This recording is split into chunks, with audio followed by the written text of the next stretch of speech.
Magandang araw, magandang gabi. Sa araw na ito, nandito tayo sa atin Malabon chapters, bagong chapter natin dito. At ngayon ay pinapakita ko rito ay more on arresting. Kasi mayroon tayong bisita rito, tayo na taga-barangay, at may mga tinatanong sila kung paano umaresto. Tulad yan, yung naglalakad siya o nakatayo siya, arestuin mo. Ngayon po, tinatanong naman paano kung dalawa ang kalaban. So, pag dalawang kalaban nyo, siyempre, tayo kasi yan, makikita ninyo kung gaano kabilis na ilagan lang, damputin. So, dala-dala na, bit-bit na dalawang tao. Yan, ang pinapakita natin sa araw na ito, dito sa ating bagong chapter dito sa Malabon.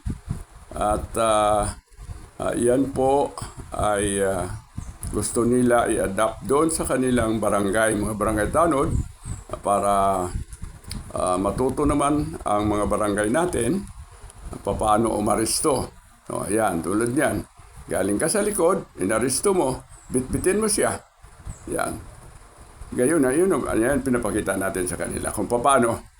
At yan, in-explain ko. Yan, dalawa na yan, taga-barangay na yan, kaya sila tumatanong dito. Ayan, tapos ilalak natin. Yan, wala na, bali na yung gusto natin baliin. At kontrolado na natin siya.